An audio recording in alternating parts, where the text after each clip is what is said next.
Buenas noches, saludos cordiales, gracias por acompañarnos. Este es el programa Hora 25. Hoy tenemos una emisión especial en este programa de opinión de Teleamazonas. En la primera parte nos acompaña aquí en el estudio María José Pinto, candidata a la vicepresidencia de la República. Saludo también a Margarita Carranco, ella es presidenta de Abricán, Abriendo Caminos, una fundación. Vamos a empezar inmediatamente porque el tema que vamos a tratar tiene que ver con lo social. Belén, buenas noches. La salud no ha logrado salir de terapia intensiva en Ecuador. La cartera de ese ramo reportó en 2024 40 millones de atenciones en el sistema público, reflejando una alta demanda, pero aún una precaria capacidad de atención. El Estado además tiene una deuda con prestadores de más de 200 millones de dólares. Deuda que evidentemente no es de ahora, sino arrastrada desde hace varios años atrás. Y en cuanto a abastecimiento de medicinas e insumos, no se puede llegar todavía al 100%. Según las autoridades, actualmente las casas de salud están en un 80%.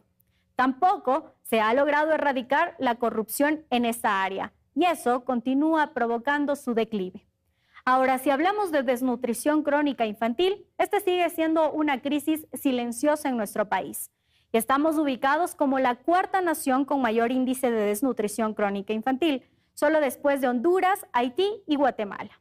El 21,8% de niños con este padecimiento se encuentra precisamente en el segmento con menores ingresos. La lucha contra la desnutrición crónica infantil lleva en el país ya más de 4 años.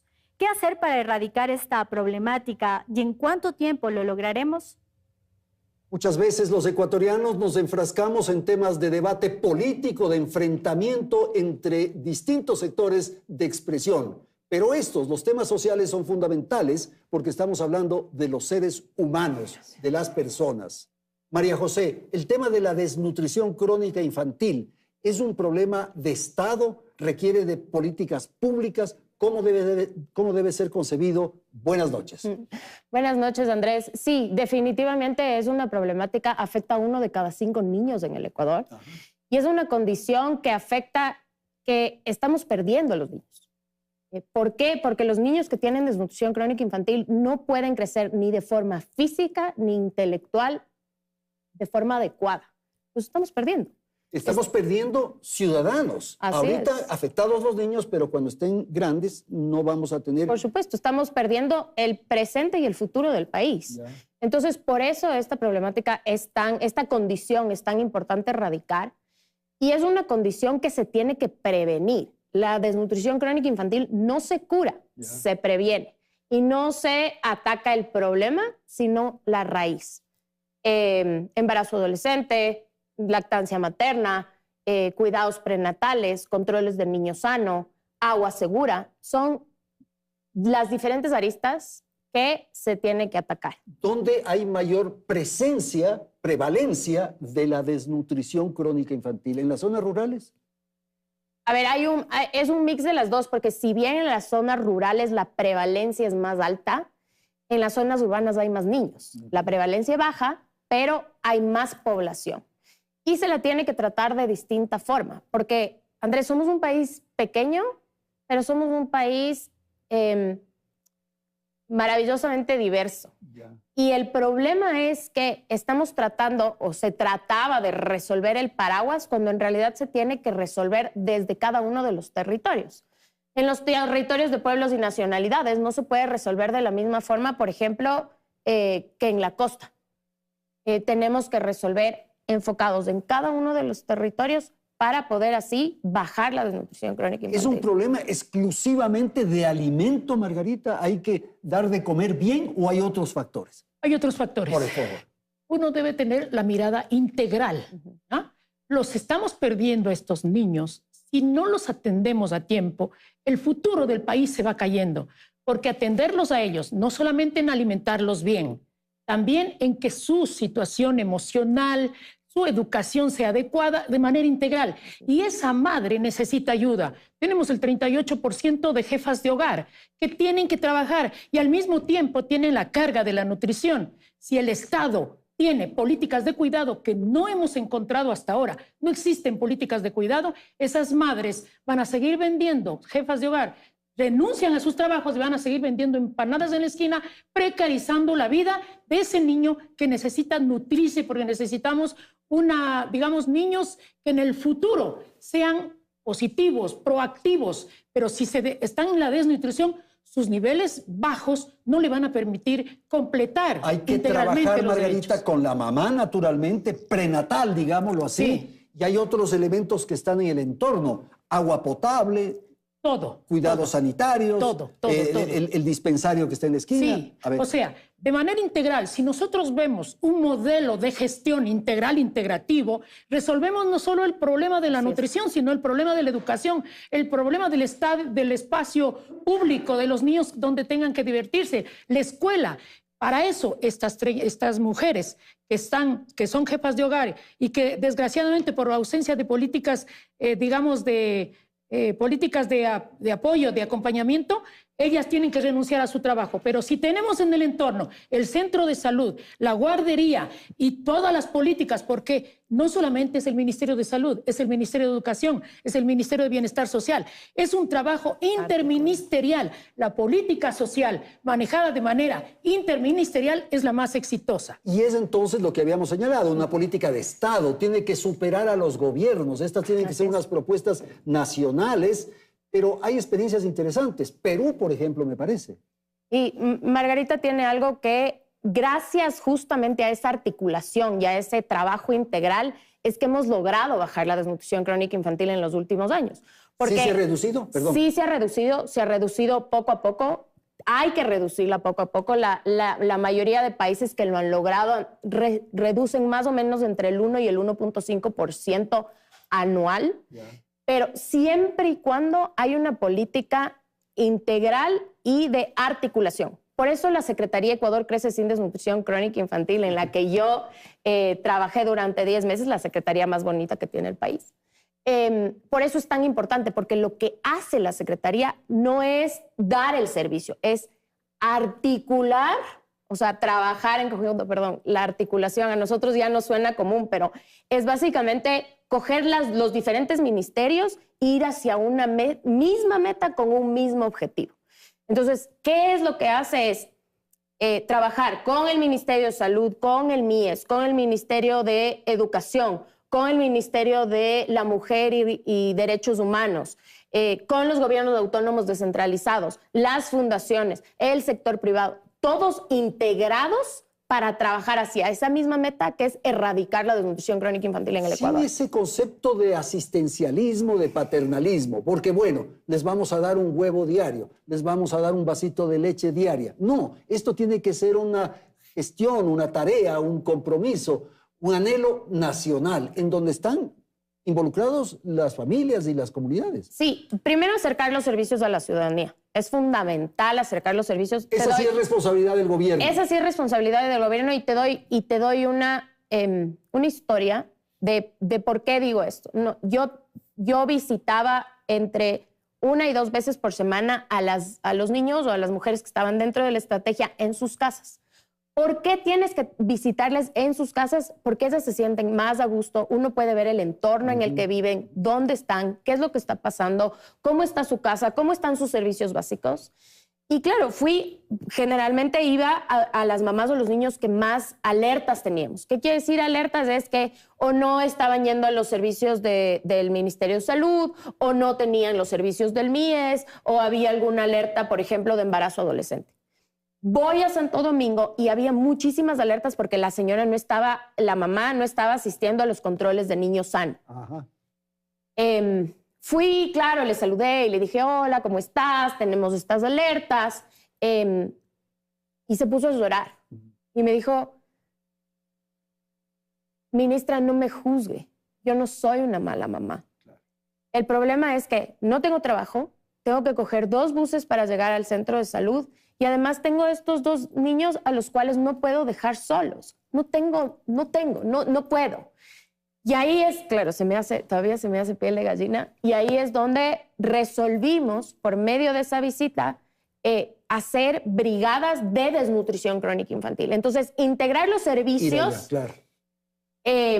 Acercar los servicios y los servicios integrales. Entonces, teníamos cedulación, Ministerio de Salud Pública, vacunación y servicios MIES con los servicios de inscripción a los CDIs o a las educadoras con las educadoras del MIES. Entonces, esa integralidad es lo que hace que podamos resolver un problema social de forma íntegra y trabajando desde todas las aristas. La pobreza juega un papel fundamental, sin duda, pero no es también la única razón. No. Porque, por ejemplo, alimentos en las zonas rurales, en el campo, hay adecuados, convenientes. Lo que pasa es que hay estas circunstancias un poco que estamos comentando. Cuando se construye una política social, tenemos que saber las inequidades que existen, los barrios más pobres, la gente más pobre. Hay gente que ya vive en la calle, que va creciendo, y eso hay que disminuirlo.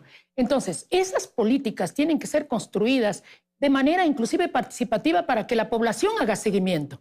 Porque llega el Estado, ya cumple, y la sociedad civil, que desgraciadamente ha venido agonizando y muriendo y hasta desapareciendo. Prácticamente las feministas somos las que más a veces nos sostenemos ya por la fuerza de tanta muerte que vemos al frente. Pero las otras organizaciones sociales han ido desapareciendo porque el Estado tiene que cumplir con el derecho constitucional de la participación ciudadana. La sociedad civil, los líderes barriales, las lideresas, las organizaciones juveniles tienen que estar acompañando y también haciendo el seguimiento, y si ven que las cosas están mal, decirlo y que esto cambie. Y protestar. La política de desnutrición infantil tiene que volverse política de Estado. Ya basta con políticas de gobierno que duran 4 años y desaparecen. Esta política, dependiendo del ministerio, de los ministros también. Y dependiendo del conocimiento que tengan, porque desgraciadamente cuando no se une sociedad civil y Estado, la sociedad civil permanecemos en el tiempo. En cambio, el Estado tiene 4 años, el gobierno, perdón, no es el Estado, el gobierno tiene 4 años. Por lo tanto, transformar una buena práctica, una buena política de desnutrición que viene desde el gobierno anterior, continuar con eso, y el gobierno que viene, continuar con ese, se convierte en política de Estado. Ya no le pertenece a nadie, le pertenece al país. Y si hay participación ciudadana, mejor aún, porque la participación ciudadana es permanente. Entonces, si alguien nos reclama, está la ciudadanía para decir, vean, hubo una política muy buena, que continúen.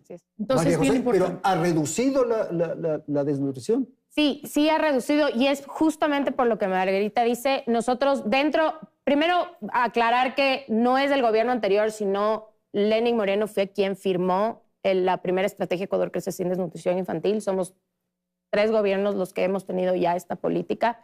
¿Y por qué? Es justamente por lo que Margarita dice, porque ya está la sociedad civil trabajando en conjunto con el Estado y con los gobiernos autónomos descentralizados.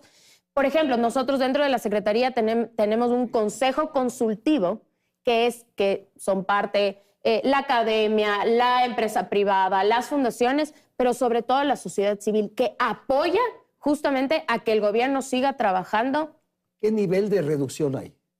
A ver, tenemos en solo 10 meses en el que yo trabajé, tenemos el 1% de reducción de desnutrición crónica infantil. Eso quiere decir que son más de 5,000 niños que salvamos. Quiero que entienda la población que es salvar a los niños de la desnutrición crónica infantil. Perfecto. Vamos a ir a otro tema que es fundamental. ¿Qué ocurre con la educación? Por favor. Si bien la seguridad y el empleo son 2 de los temas que más preocupan a los ecuatorianos, no podemos olvidar otros que giran en torno al eje social, educación y salud. En esta primera parte analizaremos todo lo relacionado a educación. Para ello haremos una radiografía a este sector. Según cifras del Ministerio de Educación, en el periodo 2023-2024, al menos 78,000 niños y adolescentes quedaron fuera del sistema educativo. No obstante, las últimas cifras proporcionadas por esa cartera de Estado revelan que 53,000 menores regresaron a las instituciones educativas, quedando así una cifra de 19,239 niños y adolescentes en deserción escolar, es decir, una tasa del 1,75%, cifra bastante menor a la tasa del 4,3% de deserción escolar que se registró en 2010. Sin embargo, hay un grupo poblacional que sigue abandonado, la comunidad indígena. dedica aproximadamente en promedio 7,2 años a la educación básica y secundaria, mientras que los mestizos alcanzamos 10,8 años. Ahora, si hablamos de educación superior, el problema es mayor y no logra ser superado, pues solo 4 de cada 10 jóvenes en edad universitaria están matriculados en una institución de este nivel. Y en cuanto a la población indígena, solo 2,11% accede a la educación superior. La oferta del presidente candidato Daniel Noboa es que todos puedan ingresar. ¿Cómo lograr algo que ha sido una oferta de campaña de varios candidatos y que nadie lo ha conseguido hasta ahora? Claro, y estamos hablando de niños, estamos hablando de adolescentes, estamos conversando de jóvenes. Y hay un tema central alrededor de la educación vinculado a un tema que es el que quiero plantear, que es el embarazo adolescente. Esas niñas que están en las escuelas, que están en los colegios o en las universidades, ¿qué está ocurriendo, Margarita? El Ecuador, dentro de los países andinos, es el más alto índice de embarazo adolescente. ¿Por qué hay embarazo adolescente? Porque son violadas. ¿Cómo una niña de 10 años puede decir sí, acepto, sí, es una niña? Hay violación detrás. Ahí se centra en un tema importantísimo que tenemos que trabajar, el tema de la violación contra las niñas que quedan embarazadas. Eso debe tener una participación, un porcentaje. Hay otros embarazos que sí se producen en otras circunstancias, pero es por desconocimiento, por estar fuera del ámbito educacional. El tema es que también ya baja, digamos, el embarazo adolescente con la vía de la violación. El embarazo adolescente por el tema de que el tema de la sexualidad es un tema que no es tratado dentro del sistema educativo y que les parece que no debe tratar. Cuando se hizo una experiencia en Cuenca de colegios que no trabajaban el tema del embarazo adolescente, no hicieron ninguna actividad, y en otros que hicieron campaña, el que hicieron campaña, les hablaron de todo el tema del manejo de la sexualidad, etcétera, etcétera, con participación ciudadana, nosotras como feministas trabajamos ahí, se disminuyeron los embarazos adolescentes. Y lo otro, frente al conocimiento, que volvieron a repetirse el tema del embarazo adolescente. Este crecimiento está dejando esa niña que tiene un sueño, se quedó truncado ese sueño. La madre y el niño, ¿ya? Se queda truncado ese sueño. No es posible. Este país necesita una política fuerte de disminución, un sistema judicial claro, transparente, que trabaje el tema de la disminución del embarazo adolescente. El 20% de los nacimientos corresponde a madres menores de 18 años. ¿Eso qué significa? ¿Cómo leer? Porque así como la desnutrición que analizamos hace un instante, el tema de los niños, por eso le interrumpí un ratito a Margarita. Es que además, o sea, Andrés, esos hijitos, esos niñitos. Es que además, Andrés, la desnutrición crónica infantil y el embarazo adolescente están correlacionados. Entonces, por eso yo te mencionaba en que no hay cómo resolver el problema. Hay que resolver la raíz, de dónde nace, qué está pasando abajo, no el problema. ¿Y qué tenemos? Los ecuatorianos tenemos una deuda con estas niñas. Hemos dejado como ecuatorianos de hablar del tema. Sí, duele, sí, es un tema duro, sí, es un tema que entra la política, la religión, pero tenemos, Andrés, que empezar a hablar del tema, porque hay muchísimas niñas, como dice Margarita, hay muchísimas niñas que están perdiendo sus sueños. Estamos perdiendo no solo a las madres, sino también a los niños. Y una buena noticia que te puedo dar, Andrés, dentro de la estrategia Ecuador Crece sin Desnutrición Infantil, no había una priorización para reintegrar a estas niñas al sistema educativo. Porque las niñas embarazadas salen del sistema porque las familias no pueden ayudarles, porque les hacen hacerse cargo de todo, porque les da vergüenza. Hay muchísimas aristas de por qué hay una deserción escolar en las niñas con embarazo adolescente, pero teníamos que priorizar la entrada. Y ahí también hay una historia por detrás. Fui a la Tacunga a visitar a esta niña que se había quedado embarazada. Y mi última pregunta a las mamás de los niños que iba a visitar era si es que el presidente podría hacer algo por ti, ¿qué quisieras? Lo que sea, dime lo que sea. Y esta niña me dijo, quiero volver al colegio. ¿Cómo no podemos cumplirle a una niña el volver al colegio, sobre todo porque es un derecho? Y ahí fue que resolvimos, hicimos un acuerdo con el Ministerio de Educación para priorizar a estas niñas para que regresen al sistema. Ahora, ya tenemos más de 6,000, Andrés. Ahí juega un papel fundamental lo que dijimos en la presentación, la educación. Así es. Porque estas niñas que probablemente están yendo a la escuela de la comunidad, del barrio, no tienen una educación adecuada. Funcionan dos elementos, la familia y naturalmente la escuela. La familia y la escuela, y hay que dividir, además la política tiene que dividirse en dos, porque ya tienes mujeres y niñas que están embarazadas y tienes que trabajar en la prevención. Entonces tienes que trabajar en el acompañamiento de estas niñas, pero también tienes que empezar a trabajar en la prevención y en la educomunicación, no solo de los jóvenes, sino en la educomunicación alrededor, porque finalmente las familias, la comunidad, la sociedad son las que están involucradas en esta problemática tan grande que tenemos. Vamos a terminar segmento adolescencia infantil de lo que estamos comentando. ¿Qué se puede hacer? En el tema de educación, la brecha de inequidad social y económica hace que haya gente con buena calidad de educación, gente con pésima calidad de educación y niños que no están educándose. La brecha de inequidad social tiene que disminuirse. La pobreza tiene que ir trabajándose para que se vaya acabando. Pero también tienen que formarse los maestros. Ajá. Si tú ves, la educación sigue lo mismo, enseñando lo mismo y lo mismo. Cuando el mundo entero va cambiando, muchos alumnos son mejores que los maestros en conocimiento, porque ellos manejan las redes, que en partes son buenas y otras partes no son buenas, pero los maestros tienen que actualizarse en la pedagogía. Esa pedagogía de tener a los niños, alza la mano, diga usted, es una pedagogía más dinámica, más recreativa, diversa, diferente. Los niños están cansados de la pedagogía tradicional. Eso es un elemento fundamental. El tipo de educación que tiene que darse. La brecha de la pobreza hay que disminuirla, porque ¿de qué estamos hablando? Los niños que dejaron de estudiar, me acuerdo una buena práctica, no sé dónde vino, pero había una buena práctica que ojalá la tengan y se convierta en política de Estado. Los niños que dejaron de ir a la escuela, empezaron los maestros, había una brigada de los maestros que visitaban estas casas a averiguar qué sucedía.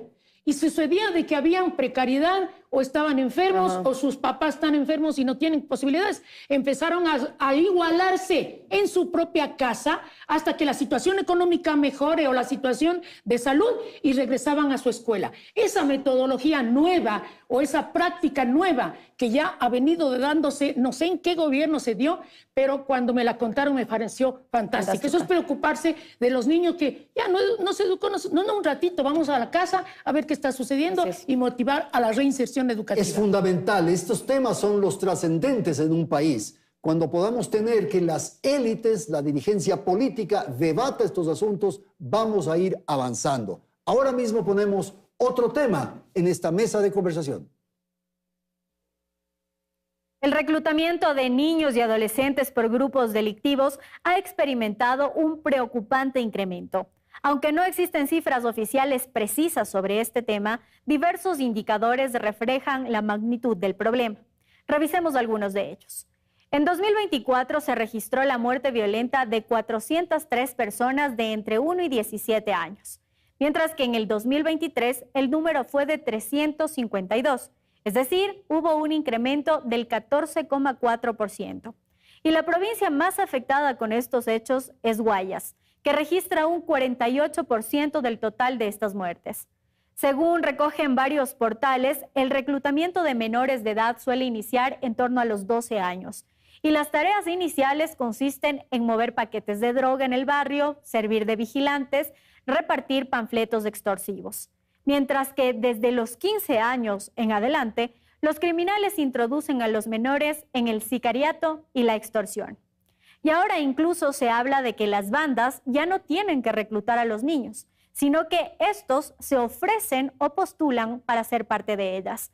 Pues según la policía, los grupos criminales pueden llegar a pagarles entre $3,000 y $4,000 mensuales. ¿Cómo sacar a nuestros niños de esta realidad? ¿Por qué el Estado y sus servicios no están presentes en las zonas más pobres del país? Bueno, ya sabemos que el tema seguridad es el asunto de mayor preocupación en el país. ¿Qué ocurre con los jóvenes, la seguridad y la salud mental? Por favor. Pero yo quiero volver, perdón que vuelva a desnutrición crónica infantil, pero un trabajo que hicimos dentro de la Secretaría fue sobreponer el mapa de inseguridad con el mapa de desnutrición crónica infantil. y los focos son exactamente los mismos. Ajá. Andrés, tenemos que volver a reconstruir ese tejido social que hemos perdido. Es la única forma. Sí, podemos hablar de policías, de militares, de más fuerza, de más armas, lo que quiera, pero tenemos que empezar a trabajar en el sector social. De lo contrario, no vamos a lograr, no vamos a poder transformar ese país que queremos juntos. Porque además esto tenemos que hacerlo en conjunto. Empresa privada, sociedad civil, los gobiernos autónomos descentralizados, de nuevo, todos en conjunto, de lo contrario no lo vamos a lograr. Y la una es la deserción escolar, que ya hablamos, resolver desnutrición crónica infantil, embarazo adolescente, pero ahora tenemos que hablar de algo que es la salud mental. ¿Qué está pasando? El tema de salud mental tenemos que, primero, de nuevo, educación para el cambio de comportamiento, porque los que somos más viejitos generalmente no hablamos de salud mental o nos parece un tabú. Entonces, de nuevo, a la población decirle la importancia que tiene la salud mental. Segundo, incorporar brigadas de salud mental en los lugares donde no llegan los servicios, porque el Ministerio de Salud Pública sí los tiene, ha trabajado, está expandiendo los servicios, pero tenemos que trabajar pero más rápido. volvemos al problema, no hay que llegar al centro de salud, hay que evitar antes. Exactamente, pero... Prevención. Prevención, pero ya tienes problemas de salud mental. Entonces, hay que prevenir Cuando haya. En la educación, sobre todo reconstruir ese tejido social, pero igual ya los tienes. Entonces, hay que de nuevo acercar los servicios a la ciudadanía. Te doy un ejemplo en Durán. En Durán, los chicos no pueden salir de sus casas. Entonces, ¿cómo van a llegar al centro de salud si tienen miedo de salir de sus casas? Los centros de salud en Durán tienen una ocupación muy baja porque la gente no sale. Entonces, es ahí de nuevo, hay que acercar, hacer brigadas de salud mental, trabajar con los jóvenes y trabajar con fundaciones que ya lo hacen. ¿Cuáles son las expresiones de esa afectación en la salud mental? ¿Qué depresión? Angustias, ansiedades. Sobre todo depresión y ansiedad. Ajá. Son los casos más altos que tenemos como país y que tenemos en los jóvenes. Ahora, eso se produce por consumo de drogas, probablemente. Se produce también por las condiciones del ambiente. Me refiero, por ejemplo, al uso de lo digital, de las redes sociales. Sí, sobre todo lo que vimos es la tabla de drogas afectó muchísimo. Por supuesto. Los que nos acordamos éramos un poco más jóvenes. Después de la tabla, cuando se aprobó la tabla, el consumo era más fácil. Se amplificó el microtráfico. Entonces, hay cosas que nos dejaron que hay que acabar, pero tenemos que trabajar de nuevo, igual que en embarazo adolescente y desnutrición crónica infantil, son dos aristas: prevención y, si es que ya tenemos, trabajar hacia allá con brigadas, acercando los servicios. Políticas públicas y políticas de Estado. Así es. 1.121 suicidios se registraron en el 23. En el 24 no hay datos. Suicidios, María. Y la mayoría de los suicidios, yo tengo un dato aquí, pero la mayoría de los suicidios, a ver, de 5 a 18 años, solo un ejemplo nomás del 2000, 242 niños, niñas y adolescentes se suicidaron. 20 a 34 años, 563 jóvenes. 40 a 59 años, 268. Van bajando ya adultos. Ajá. O sea, que entre niños y jóvenes hay una tasa increíble de suicidios. Y luego adultos mayores, que son de 60 a 90 años, 158. Los suicidios son la consecuencia de, insisto, la brecha de pobreza que hay, la inseguridad, no tengo proyecto de vida, se me acabó, mi sueño no lo tengo, etcétera. Todos esos elementos contribuyen. La pobreza justamente hace que entren a las mafias, porque es el dinero más fácil. Y tienes que drogarlo al chico para que tenga la capacidad de matar, porque ¿quién mata por matar? ¿Ya?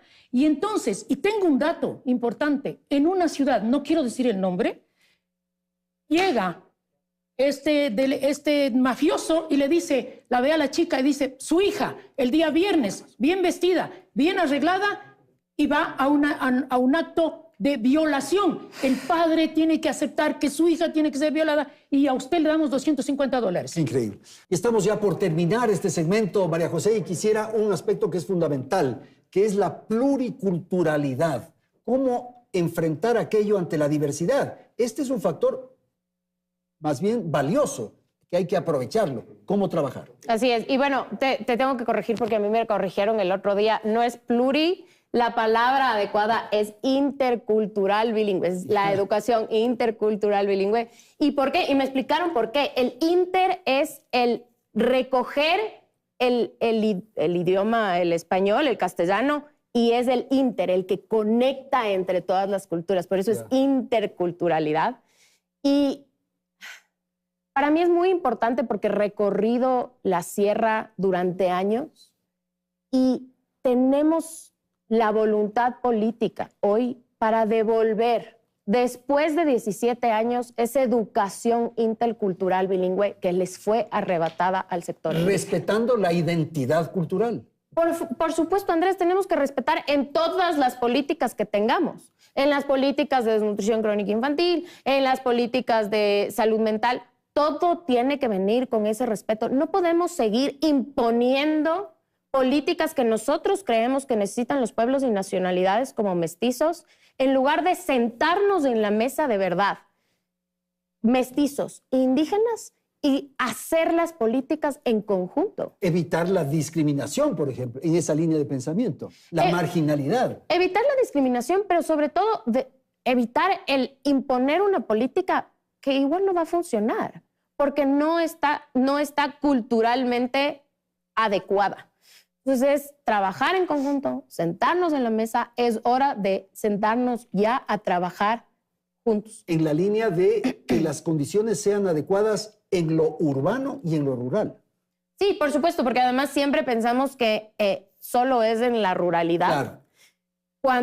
Cuando justamente ayer tenía una conversación sobre Quito y la importancia que tiene el sector indígena en el movimiento de Quito, en los mercados, en la recolección de la basura, en el tema turístico. Entonces, son varias cosas que tenemos que entender la importancia que tiene. Tenemos un país maravilloso que es mágico gracias a las múltiples culturas que tenemos. Vamos a concluir con este segmento. Voy a dar la palabra a Margarita. Los conflictos que hay en estos sectores tienen que ver con los territorios, naturalmente, con los asuntos ambientales, en fin, esos son los que generan estos niveles de tensión, entre otras cosas.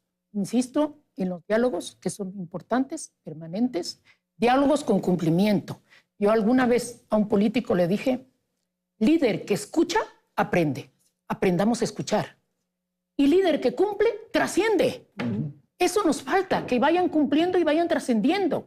El tema de la pluriculturalidad es importantísimo, donde están no solamente la población indígena, sino también está la población afro, ¿ya? Claro. Entonces, hay que trabajar partiendo de la equidad hasta que tengamos los recursos necesarios hasta llegar a la igualdad.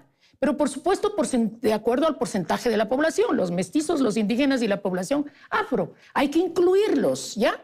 Pero abrir un diálogo con resultados y no demagógicos que recibes, le escuchas y ofreces y no cumples. Y no vuelves nunca más. Y por eso se convierten en marchas grandes, porque no hay un cumplimiento. Pero cuando hay una participación ciudadana, por favor, la democracia se construye, la política se construye con las organizaciones sociales que lo saben. Combinación con experiencia, como es ministros o el gabinete, con experiencia, con gente que tiene experiencia y gente nueva que puede aportar. Combinado, de lo contrario vamos a partir del desconocimiento. Yo quiero difundir un tema, por favor que me dejen. La fundación nuestra, del equipo nuestro, tiene un proyecto llamado Laboratorio de Seguridad Humana, que lo trajimos desde Medellín. Es un proyecto maravilloso integral que dice no más policías, no más militares, mayor convivencia ciudadana. Sí. Y tiene Paco Moncayo en uno de los capítulos justamente esto. Y entonces, ¿qué nos preocupamos? De todo en el barrio. Del tema de salud, del tema económico, del tema deportivo, el tema cultural, el tema de la problemática de los jóvenes, las mujeres, las personas de la tercera edad. Nos preocupa todo. Y en esto, a través del trueque, vamos combinando y a través de políticas con las secretarías de los gobiernos locales y con los ministerios, combinamos Estado y sociedad civil a cambiar la vida de las personas. Perfecto. Terminamos. María José, por favor, ¿cuál es el mensaje final? Andrés, todo esto, primero, como dijo Margarita, y como lo hemos venido haciendo, las políticas tienen que ser integrales. Integrales, sí, que integren a los diferentes ministerios, pero que integren a la sociedad, porque todos podemos cambiar este país. Tenemos que empezar mojándonos del poncho, sentarnos en la mesa y transformar este maravilloso país con más justicia e igualdad. Muchísimas gracias a María José Pinto, candidata a la vicepresidencia de la República, y a Margarita Carranco, presidenta de Abriendo Caminos de esta fundación. Gracias a la audiencia. Vamos a hacer una pausa, atendemos la publicidad y enseguida retornamos con otro panel, la gobernabilidad en el país. Ya volvemos.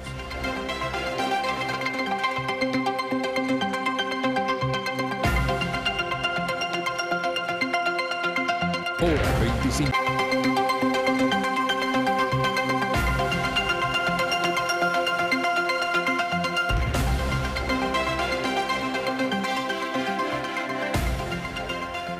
El 14 de mayo Ecuador tendrá una asamblea distinta. Viviremos un cuasi bipartidismo, en donde los legisladores de minoría jugarán un papel crucial. El Pleno se dividirá en dos grandes bloques, ADN y Revolución Ciudadana.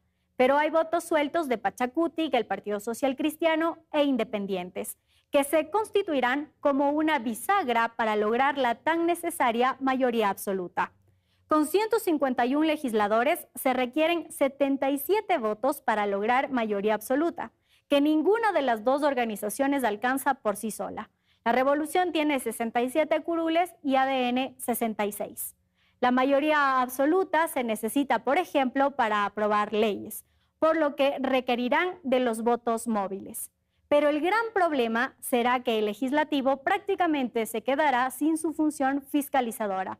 Pues, por ejemplo, para enjuiciar políticamente a un ministro se necesitan 101 votos, lo cual se traduce en un escenario improbable. ¿Cómo será entonces la gobernabilidad en esta compleja asamblea? Nuestros invitados para este segmento de Hora 25, Héctor Muñoz, abogado, ex asambleísta. También nos acompaña Juan Cubi, máster en desarrollo local, director de la Fundación Donum. Vamos a empezar. Héctor, el país está partido, el Ecuador está polarizado, está enfrentado. ¿Qué ocurre con el momento político del país? Buenas noches. Buenas noches, Andrés. Juan, un saludo cordial a la audiencia. Sí, efectivamente, como vemos, el país está partido por la mitad.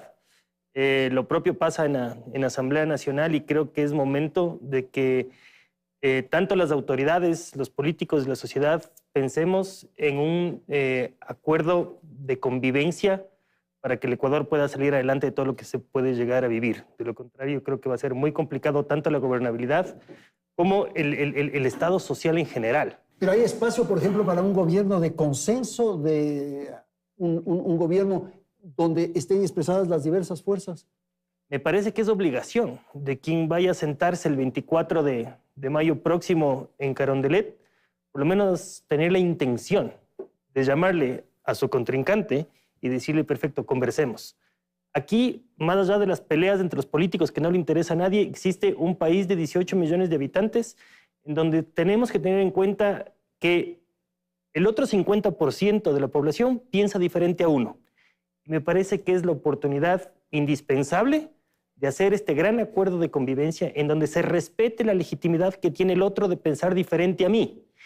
Y saber que en el caso de que gane la presidencia, ya sea Daniel Noboa o Luisa González, el otro 50% del país eventualmente comulgó con las tesis de los otros, eventualmente se conecta con las causas que tiene el otro candidato, y por esto a mí me parece que es indispensable que por lo menos se trate de hacer un ejercicio. Y yendo un poco más allá, y quizás esto sea totalmente, digamos, políticamente incorrecto, pero ¿por qué no inclusive pensar en una especie de ceder espacios? De cogobierno. Posiblemente. El país nunca ha vivido esto. Y creo que en la posición actual que tenemos, tanto por las crisis que estamos viviendo y la posición política actual del gobierno, por lo menos debería tratar de conversarse en ese sentido. Y claro, este tema de la ideología, de la política, Juan, si uno ve el debate, si tú eres extranjero y estás en la habitación de un hotel y ves a los dos candidatos, ¿qué diferencia hay? Que el uno es de izquierda, el otro es de derecha, son liberales, son lo mismo, exactamente lo mismo. A ver, Andrés, primero un saludo a Héctor, buenas noches. Yo creo que hay que diferenciar lo que es la fragmentación, la división electoral, la polarización electoral de la polarización política. Creo que no corresponden en este país. ¿Por qué razón? Porque las elecciones son parte de la puesta en escena de la política. Claro. Es donde se resuelven los debates, pero eso no es lo que define la política. La política es un acto de poder, es un acto de fuerza. Habría que ver qué ocurre con los principales grupos económicos, empresariales que están detrás de ambas candidaturas. Y ahí de ambas. Y ahí no creo que vaya a haber esta polarización. ¿Por qué razón? Porque todos estos grupos apuestan al mismo modelo de economía. Es decir, lo que está en discusión en este momento es cómo se posicionan en el nuevo escenario político, administrativo, estos grupos. ¿Quién hegemoniza? ¿Quién puede, como diríamos vulgarmente, quién tiene el cuchillo para cortar la torta? Que eso te da una ventaja. Pero no es excluyente. Entonces habría que ver qué está sucediendo con estos sectores que son los que están empujando este tipo de disputa electoral que no es necesariamente una disputa política. Pero por lo tanto no hay ninguna diferencia. Pues. Hay pocas diferencias. Desde mi punto de vista hay muy pocas diferencias y en aspectos centrales, por ejemplo, el combate a la inseguridad, yo no veo que haya mayor diferencia. El modelo económico articulado al capitalismo chino, tampoco hay diferencia. Fíjate en términos ya más prácticos, ¿no? Se ha hecho mucho alarde, mucha alaraca respecto de la decisión o la intención de dar el campo Sacha a una empresa china que estaría supuestamente vinculada a la señora Isabel Noboa. Eso es lo que se dijo desde el correo. ¿Quién le entregó el puerto de Pozorja, la administración a la señora Isabel Noboa y su empresa? El propio presidente Correa. ¿Eso qué significa? Que estos grupos de alguna manera se mueven con mucha flexibilidad entre los distintos escenarios políticos. No se hacen inconveniente alguno mientras la economía, mientras la orientación estratégica del Estado esté acondicionada a sus intereses. Y claro, el tema de la ciudadanía, el tema de la población, lo que tratamos en el segmento anterior, los asuntos sociales, las circunstancias de los niños, de las chicas adolescentes que tienen embarazo, eso está descuidado. El país no está atendido. Estas disputas políticas son, lo que decía Juan de alguna manera, lo que se está viendo, la teatralización de la política. Sí, sobre todo si nos ponemos a pensar o ponemos a analizar en cifras cuál es el porcentaje de inversión que han tenido los últimos gobiernos. Eventualmente se puede entender que aquí está desatendido gran parte de, sobre todo, población vulnerable. Y creo que esa debería ser la misión del próximo presidente de este país, ya sea que se reelija Daniel Noboa o que llegue Luisa González. Inversión en obra pública, inversión en lo social, que no exista esta ausencia de Estado, que yo creo que es, que es lo que efectivamente, digamos, da como consecuencia muchos problemas sociales. Pero por otro lado, también creo que es importante nosotros como sociedad civil saber qué es lo que estamos haciendo mal. Si participamos de esta polarización, si participamos de estos radicalismos absurdos que no nos llevan absolutamente a nada, o si estamos pensando de verdad en función de país. O sea, no puede ser posible que se estigmatice a alguien porque no vota por el candidato que yo voto. Es decir, si es que yo voto X por Noboa y alguien vota por Luisa, claro, delincuente, corrupto, mediocre, etc. Entonces creo que también hay que hacer un ejercicio como sociedad civil de empezar a pensar qué es lo que necesitamos. Y por otro lado, saber que cualquiera de los dos que llegue no va a solucionar los problemas que tenemos de la noche a la mañana. No es que si es que hoy día no tengo empleo, mañana gane el uno, gane el otro, voy a tener empleo de forma inmediata. No es que la inseguridad se va a acabar de la noche a la mañana, ¿no es cierto? Hay que pensar en que lo único que nosotros deberemos pedir, digamos, al siguiente gobernante es que se establezcan las condiciones necesarias para poder trabajar de forma honrada, ¿no es cierto? Y estas condiciones significan 3 o 4 cosas fundamentales. Seguridad jurídica, respeto a la institucionalidad del Estado, que pueda existir gobernabilidad, ¿no es cierto?, para que se puedan desarrollar, digamos, las ideas de los jóvenes, de los emprendedores, etcétera. Y de lo contrario, veo que esto va a ser muy complejo. Es la sensación de que es un país, además de partido, es un país bloqueado.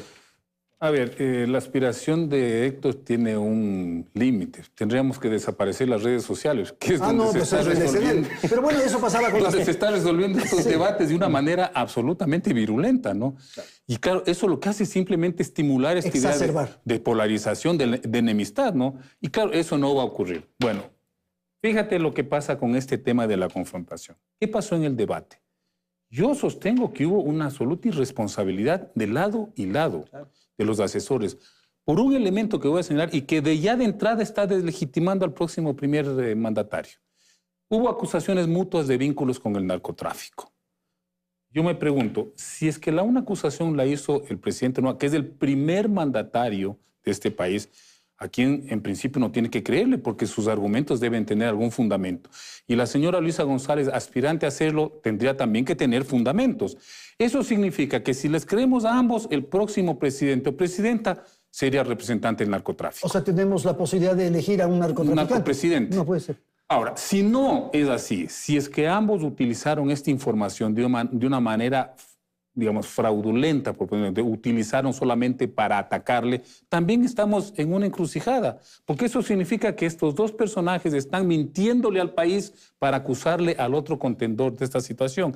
Ese es el problema cuando el tema electoral se impone, se sobrepone al debate político. Y claro, en el debate presidencial lo que hubo ausencia es de política. Pues. Sí. Decir, a ver, señora Luisa González, señor Daniel, ¿qué país quieren ustedes? ¿Qué modelo de Estado? ¿Qué modelo de economía? ¿Cómo se va a articular el país a las lógicas internacionales? De eso no se escuchó ausente totalmente. Nada. Hacemos una pausa, volvemos en un minuto.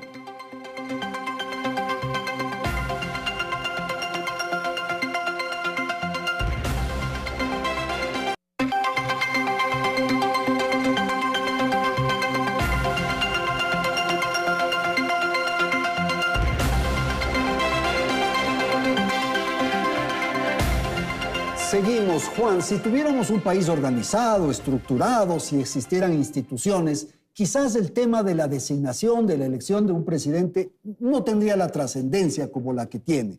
Pero claro, es un país desordenado, caótico. Bueno, y tienes una institucionalidad con una crisis gravísima, que es la existencia del Consejo de Participación Ciudadana y Control Social. No, es que no es secundario. No, yo digo, porque es el organismo encargado de tomar estas decisiones. Es el origen del desorden. Muy bien. ¿Qué han dicho los dos candidatos sobre este problema? Nada. Porque en principio todo el país está pidiendo que desaparezca ese organismo. Claro. Porque es evidenciado que es un organismo que se presta a una corruptela que es inaceptable. ¿Qué se ha hecho? Entonces, mientras existe eso, mira lo que tenemos. Consejo de la Judicatura. 3 vocales que están tambaleándose, que no son los titulares, no puede tomar las decisiones estratégicas. Tenemos un Consejo Nacional Electoral prorrogado en función. Es decir, hay una crisis de institucionalidad. Entonces, mientras no resuelvas uno de los problemas básicos, que es la existencia de este engendro, que fue el Consejo de Participación, tampoco tienes posibilidades de hacer cambios mucho más trascendentales y consolidar una institucionalidad que trascienda, como tú dices, a un presidente de la República. Porque las instituciones, a diferencia del gobierno, son instituciones del Estado. Permanentes del Estado. Que tienen una proyección a largo plazo. Entonces, ese debate tiene que darse. Ahora, el subdesarrollo, Juan, está presente en toda actividad. Y también en la política. Bueno, pero nosotros hace 50 años también teníamos problemas de atraso, de crisis económica, de subdesarrollo, pero ya había una institucionalidad que medianamente funcionaba. Ahora hemos llegado a un plano de que no es solamente lo que yo estoy señalando, y todo el tema de la penetración del crimen organizado en las instituciones del país, que ya lo han denunciado varias personas que conocen del tema, es gravísimo. Frente a eso, ¿qué proponen los dos candidatos? ¿Qué vamos a hacer frente a la principal amenaza que tiene en este momento el Estado ecuatoriano? El crimen organizado. Yo no sé si traer militares, si contratar estas fuerzas especiales, si fortalecer el pie de fuerza de las Fuerzas Armadas y la policía, eso garantice. Yo tengo pero ese debería ser un plan del país, un plan de toda la nación, de la estructura del país. Para eso la justicia, las Fuerzas Armadas, las empresas. Los primeros que tendrían que ponerse de acuerdo son las principales fuerzas políticas que están en este momento. Ese es el problema, la división del país. Héctor, por favor. Y es justamente lo que inicié diciendo, ¿no es cierto? Aquí lo fundamental es por lo menos llegar a acuerdos mínimos en temas de mayor trascendencia para el Ecuador. ¿Cómo quieren hacer esto? No lo sé. Quizás a través están proponiendo de lado y lado una constituyente. ¿Es el mecanismo adecuado? Yo no lo sé. capaz lo que pueda llevar a que el país igual siga paralizado, que no venga inversión extranjera, que no se tenga la suficiente seguridad jurídica para saber cuáles son las reglas de juego para la gente que quiera llegar a invertir, ¿no es cierto? ¿Es eso lo que se quiere o no se quiere? Si es que, si bien es cierto, hay instituciones que no sirven de absolutamente nada. Yo tuve la oportunidad de ser quizás la primera persona en este país en poner en el debate público la desaparición del Consejo de Participación Ciudadana. No tuve el respaldo del correísmo ni del morenismo en ese momento y me bloquearon la iniciativa. En ese caso, la Corte Constitucional ya se pronunció y efectivamente coincidió con el análisis que hicimos con mi equipo en Asamblea de que no se necesita una constituyente para eliminar el Consejo de Participación Ciudadana. Es a través de un mecanismo de reforma parcial a la Constitución, ¿no es cierto? Que termine en un referéndum aprobatorio, sí, es verdad. Pero hay mecanismos que pueden utilizarse para eliminar estos bodrios que no han servido de absolutamente nada. Me parece algo interesantísimo lo que usted dijo, Andrés, iniciando esta última parte, fue que hay democracias maduras que ni siquiera saben, la gran mayoría de la población ni siquiera sabe cuál es el presidente. Claro. ¿Funcionan? Y funcionan porque tienen institucionalidad. Pero también está el ejemplo que tiene que dar la primer mandataria de respetar la institucionalidad. Porque si es que tenemos un mal ejemplo desde arriba, entonces a la gente le va a importar un comino. Ahora, la propuesta fundamental que deberíamos plantear y que se debería plantear en el país es la construcción de una nación, de construir un país, de construir una república. Y para eso las instituciones, la conducta de la sociedad civil, el comportamiento de las élites, lo que sucede en la academia, en fin, eso es lo que deberíamos proponer. Por supuesto. Pero ahora las disputas van en la línea de lo que decía Juan, de quién es más narcotraficante casi. Lo primero que deberíamos ponernos de acuerdo es hacia dónde queremos llevar el país. Exacto. Y si es que vemos en otras latitudes que luego de conflictos enormes han podido ponerse de acuerdo, me refiero, por ejemplo, a lo que pasó en España en el posfranquismo, con los famosos estos pactos de la Moncloa, yo no creo que el país, el Ecuador, o sea, me parece absurdo que no nos podamos poner de acuerdo. Creo que ese debería ser el llamado. Profesor.